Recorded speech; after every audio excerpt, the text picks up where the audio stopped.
നമസ്കാരം. എല്ലാ പ്രിയപ്പെട്ടവർക്കും മുരളി നല്ലനാട് നോവൽസിലേക്ക് ഹൃദ്യമായ സ്വാഗതം.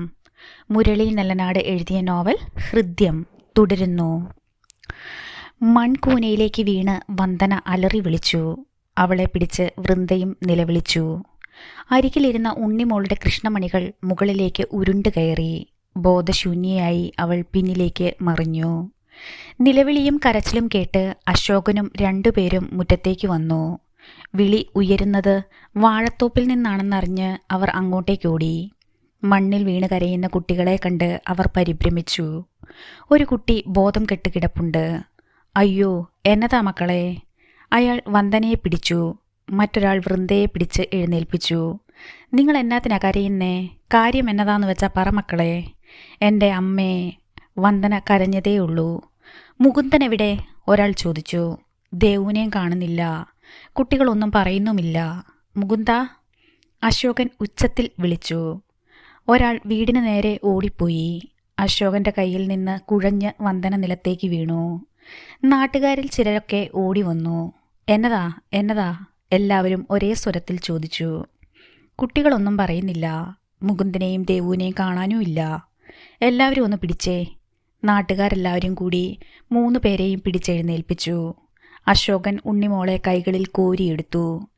വീടിന് നേരെ നടത്തിക്കുമ്പോൾ വന്ദനയും വൃന്ദയും അടഞ്ഞ ഒച്ചയിൽ കരഞ്ഞുകൊണ്ടിരുന്നു. ആളുകൾ ഓടി വന്നുകൊണ്ടേയിരുന്നു. എന്താണ് സംഭവിച്ചത് എന്ന് മാത്രം ആർക്കും മനസ്സിലായില്ല. ഉണ്ണിമോളെയും കൊണ്ട് മുറ്റത്ത് കയറുമ്പോൾ അശോകൻ നാട്ടുകാരോട് വിളിച്ചു പറഞ്ഞു. പറമ്പിലോ മറ്റോ മുകുന്ദനുണ്ടോ എന്ന് നോക്ക്. മുകുന്ദൻ്റെ വണ്ടി ഇവിടെ ഇല്ലല്ലോ അശോക, ഒരാൾ പറഞ്ഞു. അശോകൻ വരാന്തയിൽ കയറി ഉണ്ണിമോളെ അവിടെ കിടത്തി. ആരെങ്കിലും കുറച്ച് വെള്ളം കൊണ്ടുവാ. 2-3 പേർ അകത്തേക്കോടി. വന്ദനയെയും വൃന്ദയെയും നാട്ടുകാർ വരാന്തയിൽ പിടിച്ചു കയറ്റി. ഉണ്ണിമോൾ ബോധമറ്റ് കിടക്കുന്നത് കണ്ടതും വന്ദന ഉച്ചത്തിൽ അലറിക്കരഞ്ഞു. എൻ്റെ മോളെ. ഒരാൾ വെള്ളം കൊണ്ടുവന്നു. അശോകൻ അത് വാങ്ങി ഉണ്ണിമോളുടെ മുഖത്തേക്ക് കുടഞ്ഞു. ഉണ്ണിമോളെ. വന്ദന അടുത്ത് വന്ന് അവളെ ചുറ്റിപ്പിടിച്ചു. ഉണ്ണിമോൾ കണ്ണുകൾ തുറന്നു. വന്ദന അവളെ വലിച്ച് മടിയിലേക്ക് കയറ്റി മുഖം പിടിച്ച് കരഞ്ഞു. നമുക്ക് ആരുമില്ല മോളെ. നാട്ടുകാർ അത് കേട്ട് പകച്ചു. വീടിനുള്ളിലേക്ക് പോയ 2 പേർ തിരിച്ചു വന്നു. ഇവിടെ ആരുമില്ല അശോക. പ്രായമായ ഒരു സ്ത്രീ വൃന്ദയുടെ അടുത്തിരുന്ന് അവളെ പിടിച്ചു. എന്നതാ മക്കളെ ഉണ്ടായേ? അച്ഛനും അമ്മയും എവിടെ പോയി? എന്തെങ്കിലും ഒന്ന് പറ. മേരിയമ്മേ. വൃന്ദ അവരെ പിടിച്ച് കരഞ്ഞു. പറ മോളെ. അച്ഛൻ അമ്മയെ കൊന്നു. വൃന്ദയുടെ വാക്കുകൾ ചിതറി വീണു. കേട്ടു നിന്നവർ നടുങ്ങിപ്പോയി. എന്നതായി കൊച്ചു പറയുന്നത്?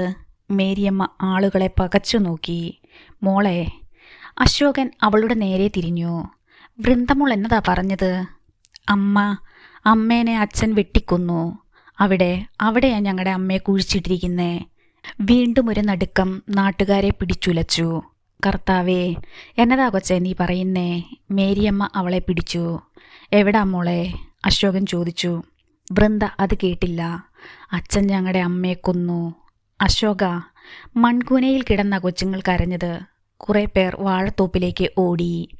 ഗേറ്റിന് പുറത്ത് ജീപ്പ് നിർത്തി കുഞ്ഞുമോനും ഉത്തമനും കൂട്ടരും അകത്തേക്ക് വന്നു. എന്നതാ ആൾക്കൂട്ടം? മുകുന്ദൻ ദേവുവിനെ കൊന്ന് വാഴത്തോപ്പിൽ താഴ്ത്തി. കുട്ടികൾ പറഞ്ഞതാ. ബാർബർ ഗോപി പറഞ്ഞു. കുഞ്ഞുമോൻ ഉത്തമനെ നോക്കി. കുട്ടികൾ അത് കണ്ടു കാണും. അതാ അയാൾ കടന്നു കളഞ്ഞത്, കുഞ്ഞുമോൻ ഉറപ്പിച്ചു പറഞ്ഞു. അശോകൻ വരാന്തയിൽ നിന്നിറങ്ങി. കുഞ്ഞുമോൻ്റെ അടുത്തേക്ക് കുറേ പേർ കൂടി. ഇപ്പോ എങ്ങനെ വിവരം പുറത്തു വന്നത്? കുഞ്ഞുമോൻ ബാർബർ ഗോപിയോട് ചോദിച്ചു. കൊച്ചുങ്ങൾ മൺകൂനയിൽ കിടന്ന് കരയുന്നത് കണ്ടാ ഞങ്ങൾ ഓടി വന്നത്. മുകുന്ദൻ്റെ 2ാമത്തെ കൊച്ചാ വിവരങ്ങൾ പറഞ്ഞത്. സംഗതി സത്യം തന്നെ. മുകുന്ദൻ ദേവയാനിയെ കൊന്നെന്നോ? എന്നെ ഭ്രാന്താ ഗോപി പറയുന്നേ? റേഷൻ കട ഭാർഗവൻ ചോദിച്ചു. ദേ വെട്ടുകത്തി. മുറ്റത്ത് നിന്ന ഒരാൾ വിളിച്ചു പറഞ്ഞു. കുഞ്ഞുമോനും ഉത്തമനും കുറേ പേരും അങ്ങോട്ടേക്ക് ചെന്നു. ചോര പറ്റിയിട്ടുണ്ട്, ആരും തൊടരുത്, കുഞ്ഞുമോൻ താക്കീത് ചെയ്തു. നാട്ടുകാർ മുറ്റത്ത് നടത്തിയ പരിശോധനയിൽ ചോരത്തുള്ളികൾ ഉണങ്ങിക്കിടക്കുന്നത് കണ്ടുപിടിച്ചു. ഇപ്പോ എല്ലാവർക്കും ബോധ്യായില്ലേ? കുഞ്ഞുമോൻ വിളിച്ചു കൂവി. പോലീസിനെ വിളിക്കു കുഞ്ഞുമോനെ. ഉത്തമൻ തിടുക്കം വെച്ചു. കുഞ്ഞുമോൻ ഉടൻ സെൽഫോൺ എടുത്ത് ചന്ദ്രദാസിനെ വിവരമറിയിച്ചു. ഫോൺ പോക്കറ്റിലേക്കിട്ടപ്പോൾ അശോകൻ അവൻ്റെ അടുത്തേക്ക് ചെന്നു. ഇത്ര ഉറപ്പായിട്ടൊന്നും പറയല്ലേ കുഞ്ഞുമോനെ. അതിന് കാരണമുണ്ട് ചേട്ടാ.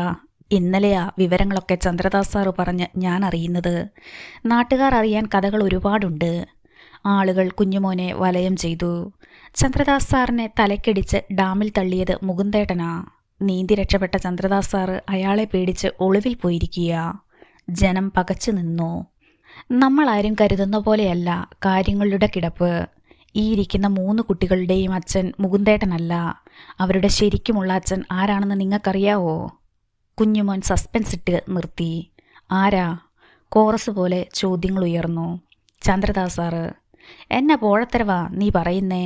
അശോകൻ ചൂടായി. ആ ഇരിക്കുന്ന കുട്ടികൾക്കും അതറിയാം. അറിയാതെ പോയത് നമ്മളാ. ആശ ടീച്ചർ കൊലക്കേസിന് വേണ്ടി നടത്തിയ ടെസ്റ്റിലാ കള്ളക്കളി പൊളിഞ്ഞത്. മുകുന്ദേട്ടന് കൊച്ചുങ്ങൾ ഉണ്ടാകുകയില്ല. ദേവ് ചേച്ചിയുടെ നാട്ടുകാരനും കാമുകനുമാ ചന്ദ്രദാസ് സാറ്. അവർ തമ്മിൽ കണക്ഷനാ. അങ്ങനാ ചന്ദ്രദാസ് സാറ് ഈ നാട്ടിൽ വന്നത്. സത്യമറിഞ്ഞ മുകുന്ദേട്ടൻ ചന്ദ്രദാസ് സാറിനെ തട്ടാൻ നോക്കി. ഇപ്പോൾ ദേവ് ചേച്ചിയെയും. പുതിയ വെളിപ്പെടുത്തലിന് മുമ്പിൽ നാട്ടുകാർ സ്തബ്ധരായി നിന്നു. ചന്ദ്രദാസ് സാറ് ഒരിക്കലും തിരിച്ചു വരില്ലായിരുന്നു. ദേവു ചേച്ചിയെ അയാൾ കൊല്ലുമെന്ന് ഭയന്നിട്ടാ വന്നത്. കൊല്ലുമെന്ന് അയാൾ ചന്ദ്രദാസ് സാറിനോട് പറഞ്ഞിരുന്നു. കുഞ്ഞുമോൻ പറഞ്ഞതൊക്കെ സത്യമാണ്. ചന്ദ്രദാസ് സാറ് ഇന്നലെ രാത്രി ഞങ്ങളെയും കാണാൻ വന്നിരുന്നു. ഉത്തമൻ അറിയിച്ചു. സത്യം എന്നതാന്ന് ആ കുട്ടികൾക്കും അറിയാം. അവരുടെ മുമ്പിലിട്ടാ മുകുന്ദേട്ടൻ ദേവു ചേച്ചിയെ തട്ടിയത്. എന്തു പറയണമെന്നറിയാതെ അശോകൻ നിന്നു. കുട്ടികൾ 3 വരാന്തയിൽ തളർന്നു കിടപ്പുണ്ട്. പോലീസിനെ കണ്ടില്ലല്ലോ. ഉത്തമൻ അക്ഷമനായി. അശോകനും ഏതാനും പേരും വാഴത്തോപ്പിലേക്ക് പോയി. 3 മൺകൂനകൾ കണ്ടു. ദേ ചോര. ബാർബർ ഗോപി നിലത്തേക്ക് വിരൽ ചൂണ്ടി. എല്ലാവരും അങ്ങോട്ടേക്ക് ചെന്നു.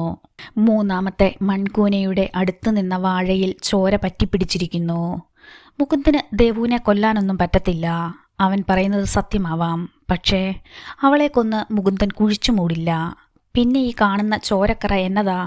ഭാര്യ ചതിച്ചതാണെന്നറിഞ്ഞ ആരും അവളെ ജീവനോടെ വെച്ചേക്കില്ല. ഒന്നല്ല 3 പിള്ളേരും മുകുന്ദൻ്റേതല്ല. സഹിക്കാൻ പറ്റുന്ന കാര്യമാണോ? ബാർബർ ഗോപി അമർഷം കൊണ്ടു. നാട്ടുകാർ മുറ്റത്ത് വന്നുകൂടി. പിന്നീട് പോലീസ് വരുന്നതിനുള്ള കാത്തിരിപ്പായിരുന്നു. ഒടുവിൽ നാട്ടുകാരുടെ കാത്തിരിപ്പിനെ പ്രകമ്പനം കൊള്ളിച്ചുകൊണ്ട് പോലീസിന്റെ വെളുത്ത ബൊലേറോ ജീപ്പ് ഗേറ്റ് കടന്ന് മുറ്റത്തേക്ക് വന്നു നിന്നു. നല്ലൊരു ആൾക്കൂട്ടം വീട്ടുമുറ്റത്തും പറമ്പിലും രൂപപ്പെട്ടിരുന്നു.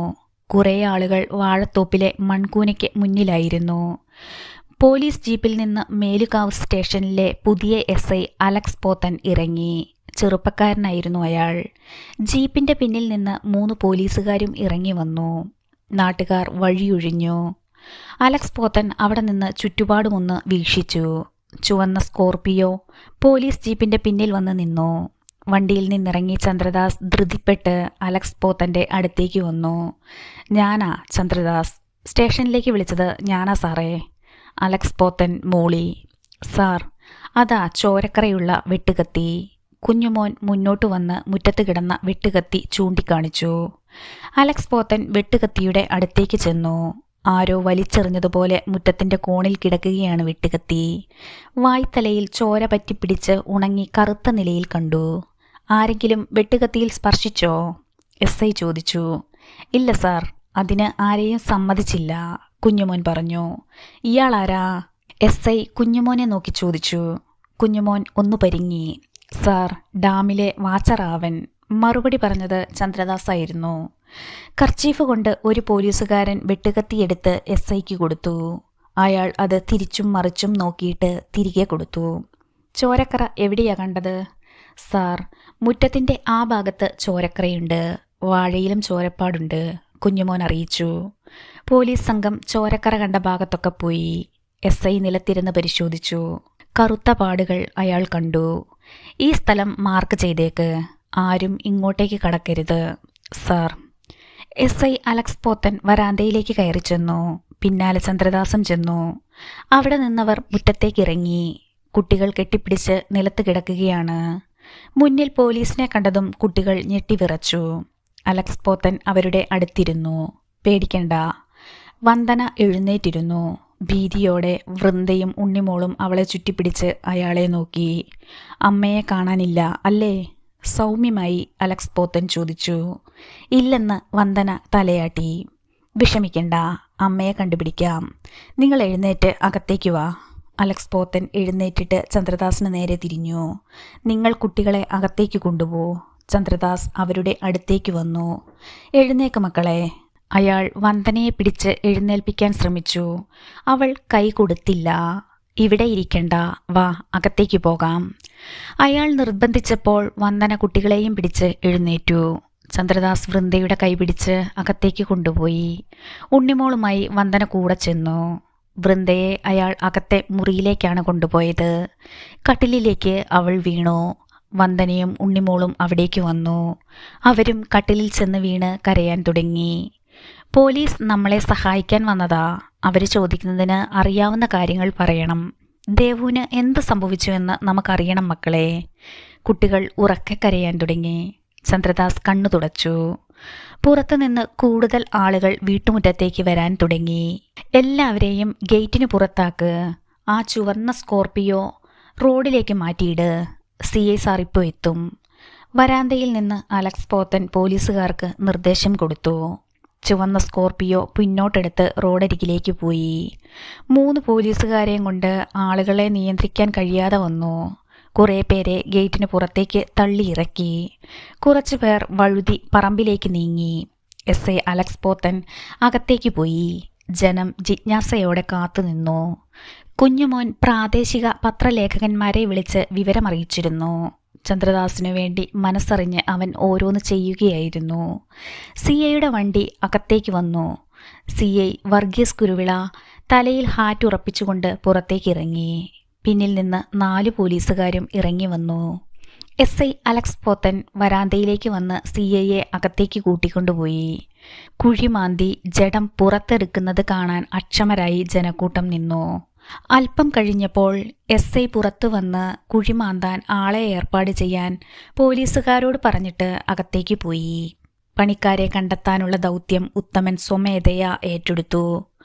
ഗേറ്റിനു മുന്നിൽ ഒരു വണ്ടിയുടെ ഇരമ്പൽ കേട്ടു. അതൊരു ബൊലേറോ ആണെന്ന് തിരിച്ചറിഞ്ഞതും കുഞ്ഞുമോൻ ഉറക്കെ വിളിച്ചു പറഞ്ഞു, മുകുന്ദേട്ടൻ വന്നു. അതൊരു തീക്കാറ്റുപോലെ വീശിയടിച്ചു. സാറേ, അതാണ് മുകുന്ദനുണ്ണി. അവൻ മുറ്റത്ത് നിന്ന പോലീസുകാരനോട് പറഞ്ഞു. അയാൾ അകത്തേക്ക് ഓടിപ്പോയി. വണ്ടിയിൽ നിന്ന് ഇറങ്ങി മുകുന്ദനുണ്ണി ഗേറ്റിന് നേരെ ഓടി വന്നു. മുറ്റത്തെ ആൾക്കൂട്ടം കണ്ട് അയാൾ ഞെട്ടി. നാട്ടുകാർ ഒരു വിചിത്ര ജീവിയെപ്പോലെ തന്നെ തുറിച്ചു നോക്കുന്നു. ഗേറ്റ് തുറന്ന് മുകുന്ദനുണ്ണി അകത്തേക്ക് കടന്നു. മുറ്റത്ത് 2 പോലീസ് വണ്ടികൾ കിടക്കുന്നു. പോലീസുകാർ ജനങ്ങളെ തള്ളിമാറ്റുന്നു. കാര്യങ്ങൾ കൈവിട്ടുപോയി എന്ന് അയാൾക്ക് മനസ്സിലായി. അകത്തു നിന്ന് CIയും SIയും ഇറങ്ങി വരുന്നത് അയാൾ കണ്ടു. വാതിൽക്കൽ ചന്ദ്രദാസിനെ കണ്ടതും മുകുന്ദനുണ്ണി അടിമുടി വിറച്ചു. അയാൾ വരാന്തയിലേക്ക് ഓടിക്കയറിയതും നെഞ്ചത്തടിച്ച് അലക്സ് പോത്തൻ മുകുന്ദനുണ്ണിയെ തടഞ്ഞു നിർത്തി. ചന്ദ്രദാസ് പുറത്തുനിന്ന് വാതിൽ വലിച്ചടച്ചു കളഞ്ഞു. എവിടെയായിരുന്നടാ നീ? CI ചോദിച്ചു. എൻ്റെ ഭാര്യ ഇറങ്ങിപ്പോയി സാറേ. അവളെ അന്വേഷിച്ചു പോയതാ ഞാൻ. എന്നതാ എൻ്റെ വീട്ടുമുറ്റത്ത് പോലീസും ആൾക്കൂട്ടവും? എനിക്കൊന്നും മനസ്സിലാവുന്നില്ല. ഞാൻ എൻ്റെ മക്കളെ കണ്ടോട്ടെ. അകത്തേക്ക് പോകാൻ തുനിഞ്ഞ മുകുന്ദനുണ്ണിയുടെ ഷർട്ടിൻ്റെ കോളറിൽ പിടിച്ച് അലക്സ് പോത്തൻ കറക്കി നിർത്തി. നിൽക്കടാ അവിടെ. അവൻ്റെ ഒരു ഭാവാഭിനയം. അന്വേഷിച്ചു പോയിട്ട് അവളെ കിട്ടിയോടാ? അയാൾ പരിഹസിച്ചു. CI വർഗീസ് കുരുവിള അയാളുടെ നേരെ വന്നു. കൊന്നു കുഴിച്ചു മൂടിയ ഭാര്യയെ തേടി നീ എവിടെയാടാ കഴിവേറി പോയത്? ആളുകളുടെ കണ്ണിൽ മണ്ണിടാൻ ഒരു നാടകം അല്ലേടാ? എൻ്റെ ഭാര്യയെ ഞാൻ കൊല്ലാനോ? എന്നതാ സാറേ ഈ പറയുന്നേ? എൻ്റെ മക്കളുടെ അമ്മയാവൾ. നിന്റെ മക്കളോ? അവരെങ്ങനെ നിന്റെ മക്കളാവൂടാ? അയാളുടെ കുട്ടികളല്ലെന്ന് പറയാവോടാ നിനക്ക്? ചന്ദ്രദാസിന് നേരെ CIയുടെ വിരൽ ചൂണ്ടി. ഇല്ല, കള്ളം. അവരെൻ്റെ മക്കളാ. ആ സത്യം പുറത്തു വരാതിരിക്കാൻ നീ അവളെ തട്ടി. അമ്മയില്ലെങ്കിൽ അവകാശം പറഞ്ഞു വരാൻ ആർക്കും പറ്റില്ലല്ലോ. അവൾ ഇറങ്ങിപ്പോയെന്ന് വരുത്തി തീർക്കാൻ നീ ശ്രമിച്ചു. എല്ലാം തകിടം മറിഞ്ഞതായി മുകുന്ദനുണ്ണിക്ക് തോന്നി. ഇത്ര പെട്ടെന്ന് നാട്ടുകാരും പോലീസുകാരും വിവരങ്ങൾ എങ്ങനെ അറിഞ്ഞു? പക്ഷേ കുട്ടികളെല്ലാം കാണുകയും കേൾക്കുകയും ചെയ്യുന്നുണ്ടായിരുന്നു. അവർ പറഞ്ഞടാ എല്ലാം. കുട്ടികളെയും കൊണ്ട് ഇന്ന് നാട് വിട്ടു പോകാനിരുന്നതല്ലേടാ നീ? മുകുന്ദനുണ്ണി ശബ്ദിച്ചില്ല. നിന്റെ കൂടെ ഭാര്യയുണ്ടെന്ന് നാട്ടുകാർ വിശ്വസിക്കും. കുട്ടികളോട് നിനക്കൊരു കള്ളം പറഞ്ഞും വിശ്വസിപ്പിക്കാം. ആ കള്ളമല്ലേടാ അവൾ വീട്ടിൽ നിന്ന് ഇറങ്ങിപ്പോയെന്ന്? CI വർഗീസ് മുകുന്ദനുണ്ണിയുടെ കവിളിൽ കുത്തിപ്പിടിച്ചു. അയാളെ ഒന്നും പറയാൻ അനുവദിച്ചില്ല. പന്ന റാസ്കൾ, ഒന്നാം തരം ക്രിമിനലാ നീ. മക്കളെയും കൊണ്ട് നീ കുടകിൽ ജീവിക്കും. ഇവിടെ നിന്ന് ഒരു കുഞ്ഞുപോലും അങ്ങോട്ട് വരില്ല. നിന്റെ ഭാര്യ ഇവിടെ വാഴത്തോപ്പിൽ കിടന്ന് അഴുകിത്തീരും. മുകുന്ദനുണ്ണിയെ അയാൾ മുറ്റത്തേക്ക് തള്ളി. ബോഡി കുഴിച്ചിട്ട സ്ഥലത്തേക്ക് ഇവനെ കൊണ്ടുപോ. പോലീസുകാർ മുകുന്ദനുണ്ണിയെ പിടിച്ച് വാഴത്തോപ്പിലേക്ക് കൊണ്ടുപോയി. പിന്നാലെ CIയും SIയും നടന്നു. കടന്നൽ കൂട് ഇളകിയതുപോലെ ജനക്കൂട്ടം ഇരമ്പി. പോലീസുകാർ മൺകൂനയ്ക്ക് മുന്നിൽ മുകുന്ദനുണ്ണിയെ കൊണ്ടുവന്ന് നിർത്തി. മൺവെട്ടിയുമായി 2 പേർ അവിടെ നിൽപ്പുണ്ട്. പോലീസ് നിയോഗിച്ച വീഡിയോഗ്രാഫർ മുന്നോട്ടേക്ക് വന്നു. പുറമെ തൊടുപുഴയിലെ പ്രാദേശിക ചാനലുകാരും നിരന്നു. ഏത് കുഴിയിലാടാ നീ അവളെ കുഴിച്ചിട്ടത്? അലക്സ് പോത്തൻ ചോദിച്ചു. മുകുന്ദനുണ്ണി മിണ്ടിയില്ല. ചീ പറയട റാസ്കൾ. SI അയാളുടെ മുതുകിൽ അടിച്ചു. കുട്ടികൾ വീണുകിടന്ന മൺകൂനയിലേക്ക് മുകുന്ദനുണ്ണി നോക്കാതെ വിരൽ ചൂണ്ടി. മണ്ണ് മാന്ത്. ജോലിക്കാർ മൺകൂനയിൽ നിന്ന് മണ്ണ് മാറ്റാൻ തുടങ്ങി. ശ്രദ്ധയോടെ വേണം. എന്തേലും തടഞ്ഞാൽ നിർത്തണം. CI ഉത്തരവ് കൊടുത്തു. ആൾക്കൂട്ടം മുന്നോട്ടും പിന്നോട്ടും തിര പോലെ തള്ളിക്കൊണ്ടിരുന്നു. മൺവെട്ടി എന്തിലോ തട്ടിയപ്പോൾ ജോലിക്കാർ പണി നിർത്തി. എന്തിലോ തടഞ്ഞു സാറേ, പണിക്കാരൻ പറഞ്ഞു. കൈകൊണ്ട് മണ്ണുമാറ്റ്. ഒരാൾ കരയ്ക്ക് കയറ്. കുഴിയുടെ താഴ്ച കൂടിയിരുന്നു. ഒരാൾ ഇറങ്ങി നിന്ന് മണ്ണുമാന്തി. അയാൾ കുഴിയിൽ നിന്ന് എന്തോ വലിച്ചുയർത്തിയതും ജനം മുന്നോട്ടിരമ്പി. ഏത്തവാഴകൾ തള്ളലിൽ ഒടിഞ്ഞു വീഴാൻ തുടങ്ങി. വലിച്ചെടുത്തത് ഒരു വാഴപ്പിണ്ടിയായിരുന്നു. വെട്ടിയരിഞ്ഞിട്ട വാഴപ്പിണ്ടികൾ അവർ കുഴിയിൽ നിന്ന് കരയ്ക്കേക്കിട്ടു. മറ്റു കുഴികളിലും വാഴപ്പിണ്ടികൾ മാത്രമായിരുന്നു. എല്ലാ കണ്ണുകളും മുകുന്ദനുണ്ണിയിലായിരുന്നു.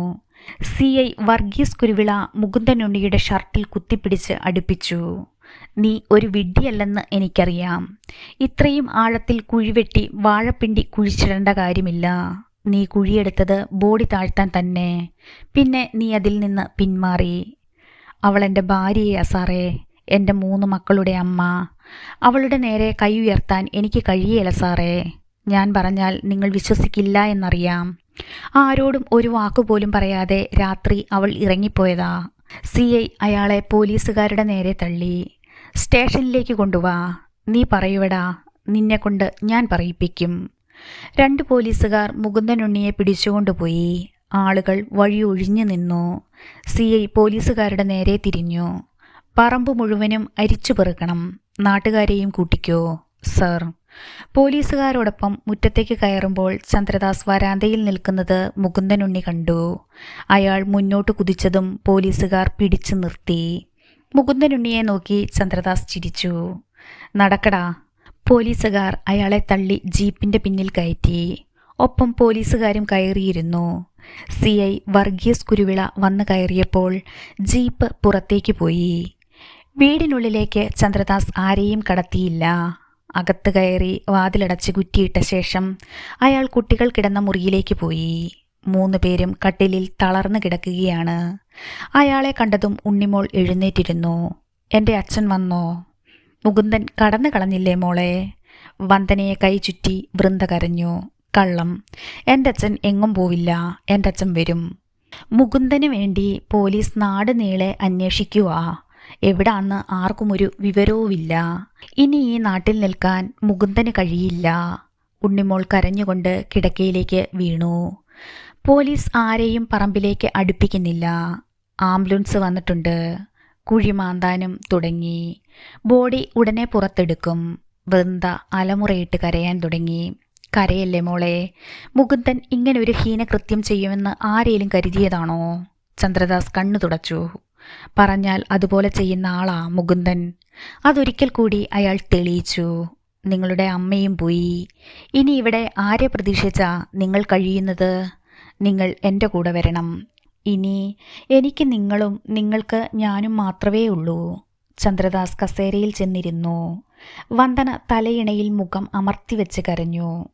നിങ്ങളുടെ അമ്മയെ മുകുന്ദൻ കൊലപ്പെടുത്തിയ വീടായത്. ഇവിടെ നിങ്ങൾ തനിച്ചിനി കഴിയാൻ പാടില്ല. പോലീസ് കരുതുന്ന പോലെ മുകുന്ദൻ നാട് വിട്ടെന്ന് ഞാൻ വിശ്വസിക്കില്ല. നിങ്ങൾ തള്ളി പറഞ്ഞതിൻ്റെ പകയാ അവൻ്റെ മനസ്സിൽ. വല്ല പൊന്തക്കാട്ടിലും മുകുന്ദൻ പതിയിരിപ്പുണ്ടാവും. രാത്രിയായാൽ ഇരുട്ടിൻ്റെ മറപറ്റി അവൻ വരും എൻ്റെ മക്കളെ കൂടി കൊല്ലാൻ.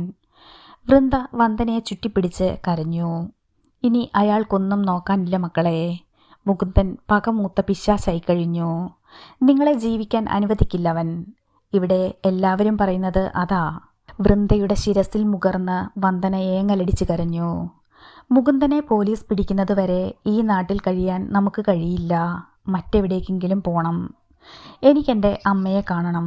വൃന്ദ ശാഠ്യം പിടിച്ച് കരഞ്ഞു. അമ്മയെ കണ്ട എൻ്റെ മക്കൾ പേടിച്ചു പോകും. ചന്ദ്രദാസ് എഴുന്നേറ്റു. നിങ്ങൾക്കൊരാപത്തും വരാതെ ഇനി അച്ഛൻ നോക്കിക്കൊള്ളാം. എന്നെ കൊന്നിട്ടേ അവൻ നിങ്ങളുടെ അടുത്തേക്ക് വരൂ.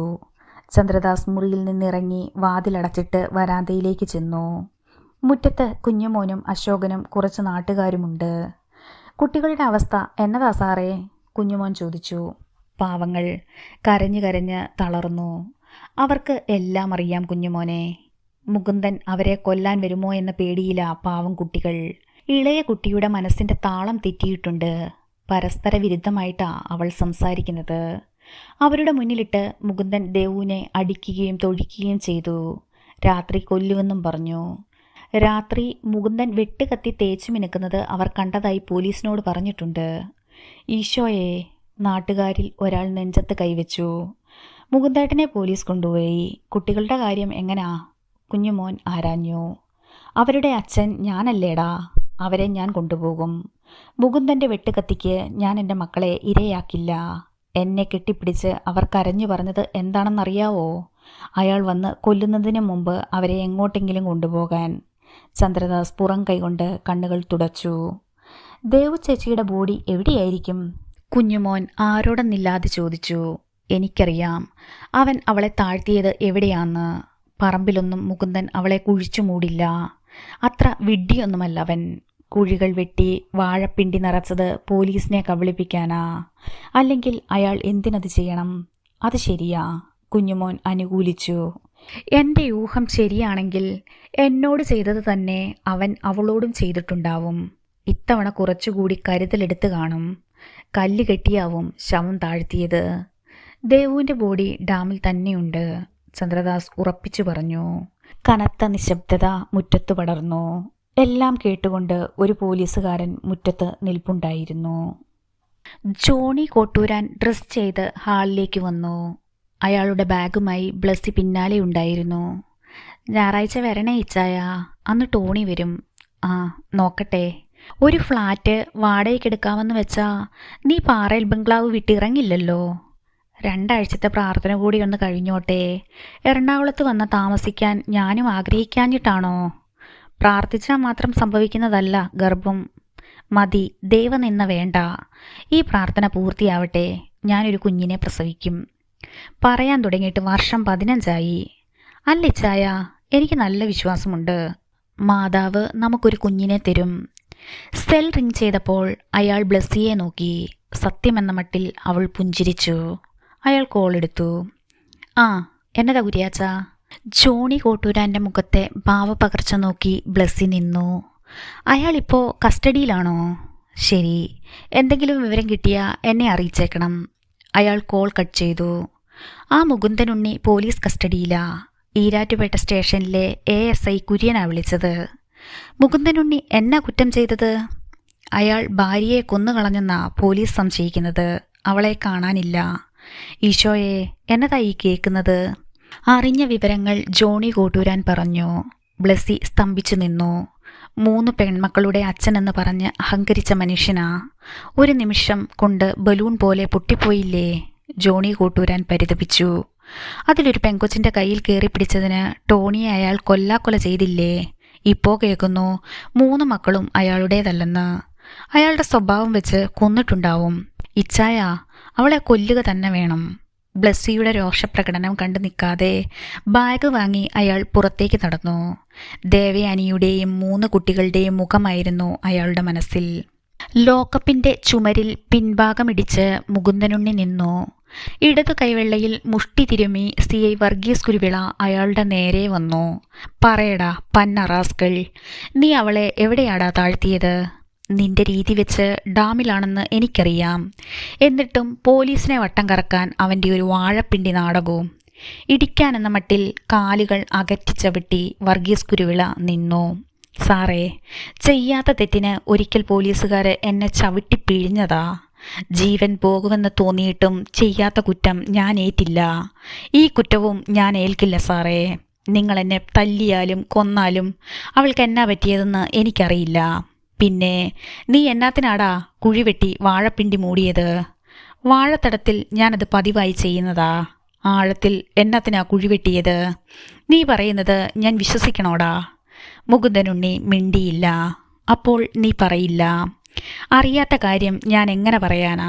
ചന്ദ്രദാസ് തിരിച്ചു വന്നെന്നറിഞ്ഞപ്പോൾ കൊല്ലുമെന്നും കുഴിച്ചു മൂടുമെന്നുമൊക്കെ ഒരു കലിക്ക് ഞാൻ പറഞ്ഞതാ. പക്ഷേ അവളുടെ ദേഹത്തെ തൊട്ട് വേദനിപ്പിക്കാൻ പോലും എനിക്ക് കഴിയില്ല സാറേ. CI ചിരിച്ചു. കൊള്ളാം, ചതിച്ചെന്ന് അറിഞ്ഞിട്ടും നിനക്കവളോട് സ്നേഹമായിരുന്നെന്ന്. വെറും ചതിയല്ല.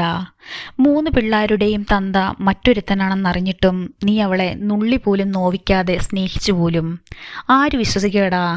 എക്സ് മിലിറ്ററിയാ നീയെന്ന് എനിക്കറിയാടാ. അവൾ എന്നെ ചതിച്ചതല്ല. എൻ്റെ 3 മക്കളും എങ്ങനെ ജന്മം കൊണ്ടെന്ന് എനിക്കറിയാം. അവൻ തന്നെ എന്നോടത് പറഞ്ഞു. വിവാഹത്തിനു മുമ്പ് അവൾക്ക് പറ്റിപ്പോയതാ. പിന്നെ അവൻ അവളെ ഇരയാക്കി. അവളോട് ക്ഷമിച്ചതാ ഞാൻ. മക്കളെയും കൊണ്ട് നാട് വിട്ടുപോകുമ്പോൾ അവളെയും ഞാൻ ഉപേക്ഷിക്കില്ലായിരുന്നു. വെന്തു നേറി ഒരു ജീവിതവാ ഞാൻ അവൾക്ക് വിധിച്ച ശിക്ഷ. അതിനല്ലാതെ എനിക്ക് മറ്റെന്തിനു കഴിയും സാറേ? കഴിവ് കെട്ടവനായി പോയില്ലേ ഞാൻ? മുകുന്ദനുണ്ണിയുടെ തൊണ്ടയിടറി. ചന്ദ്രദാസിനെ അടിച്ച് ബോധം കെടുത്തി ഡാമിൽ തള്ളിയത് നീ സമ്മതിക്കുന്നോ? അതെവിടെ വേണമെങ്കിലും ഞാൻ സമ്മതിക്കാം. പക്ഷേ അവനത് പോലീസിൽ പരാതിപ്പെട്ടോ? അതേപ്പറ്റി സാറ് ചിന്തിച്ചോ?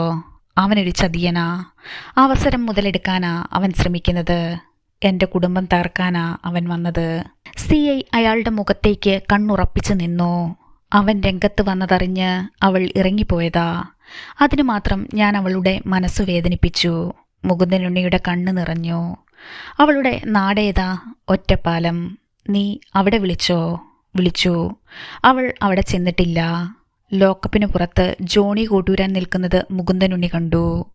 ഒരു ദൈവം പ്രത്യക്ഷപ്പെട്ടതുപോലെ അയാൾക്ക് തോന്നി. സാറേ, നെഞ്ചുപൊട്ടി മുകുന്ദനുണ്ണി വിളിച്ചു.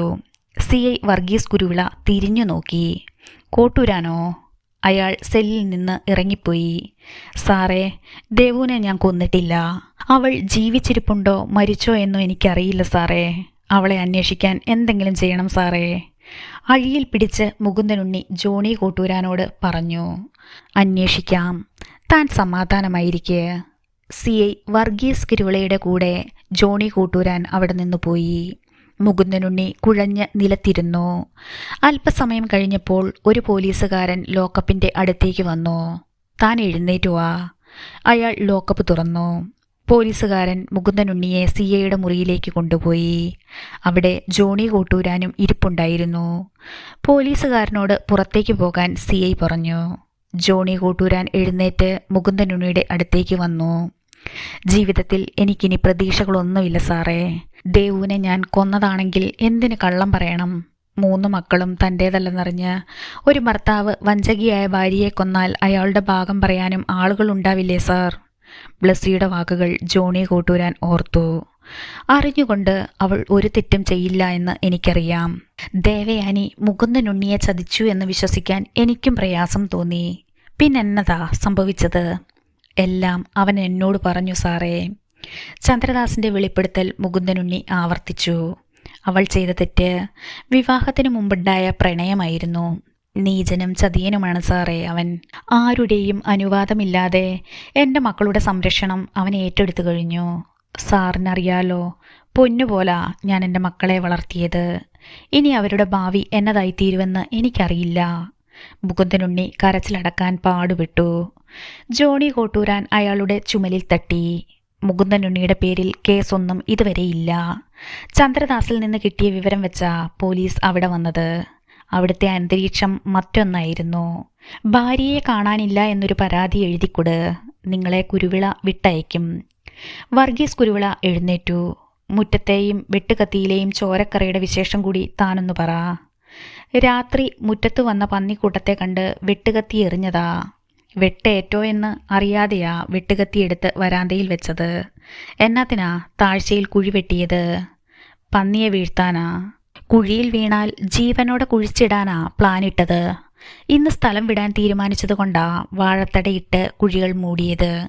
ശരി, ഒരു പരാതി എഴുതി തന്നിട്ട് പൊക്കോ. കുട്ടികളെയും കൊണ്ട് സ്ഥലം വിടരുത്.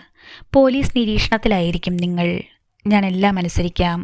എല്ലാം കേട്ട് കഴിയുമ്പോൾ എൻ്റെ മക്കൾ അച്ഛനെ വിശ്വസിക്കും. മുകുന്ദനുണ്ണി കണ്ണുകൾ തുടച്ചു.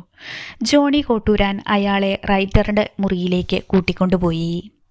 ഹൃദ്യം അടുത്ത ലക്കത്തിൽ തുടർന്ന് കേൾക്കാം. ഈ കഥയെക്കുറിച്ചുള്ള നിങ്ങളുടെ വിലയേറിയ അഭിപ്രായങ്ങളും നിർദ്ദേശങ്ങളും കമൻറ്റ് ബോക്സിൽ രേഖപ്പെടുത്തി ഞങ്ങളെ അറിയിക്കണമേ എന്ന അഭ്യർത്ഥനയോടെ മുരളി നലനാട് നോവൽസിന് വേണ്ടി സെൽമ റോയ്സ്.